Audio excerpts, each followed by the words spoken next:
Well, President Trump's agenda hanging in the balance as the Senate gets ready to take up his big, beautiful bill. Some sticking points with the bill from within his own party include Medicare reforms, clean energy, and the debt ceiling and SALT cap, to name a few. So does it have the votes it needs to pass in the Senate? We've got the perfect guest to ask, Senate Majority Whip John Barrasso. So just off camera, I said, is it going to pass? And he said, we'll get it done. So what will be some of the challenges as you get it done? Well, I'd like to get it done as quickly as possible. Amen. So the American people can see the benefits. And we promised the American people, like, we want to get the country back on track. Here we are at the Indy 500. People understand what that means. We promise safety and prosperity. So that means stopping this $4 trillion tax increase, which would hit every working family in America. It means more money in people's pockets, more money to spend or to save or to buy groceries, all of those things. So those are the things that are critical. Well, there's always we will get it done. I'm not going to go through each of the specific details, but we are all committed. You don't want us to know how the sausage is made. Right. It's not worth looking at. We know we got to get this. We've promised the president we will get it done. Congratulations to the House of Representatives for getting it done. So we watched and saw what some of the sticking points were there, and I'm assuming that it's not going to go through the Senate unscathed. Where do you think some of the changes are going to be in the Senate?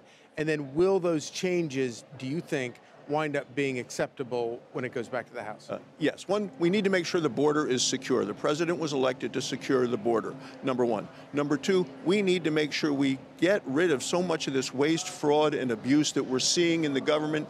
You know, this has been found out by the groups that are looking into this right now, so we're continuing to work through that.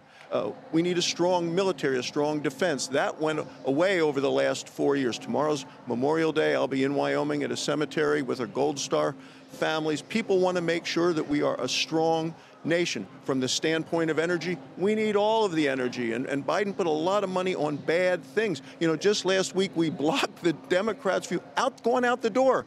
They said no more gas-powered cars in America. Can you imagine? They wanted to, by law, force people into buying electric vehicles. We were able to stop all of that. The Indy 500 with EVs would not be the same. Not a 10-second pit stop. No, you'd have to be a 2-day race till they recharge the batteries. Exactly. You know, That's Senator, a great point.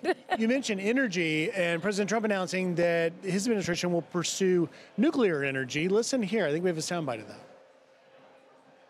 We have a very big announcement today that has to do with nuclear energy and other things, and this is all nuclear. It's a hot industry. It's a brilliant industry. You have to do it right. It's become very safe and environmental. We'll be second to none because we're starting very strong. But it's time. It's time for nuclear, and we're going to do it very big. Just your thoughts on that, Senator? Well, number one, never again can we be dependent on Russia or China for nuclear material or anything related to energy. The president is absolutely right.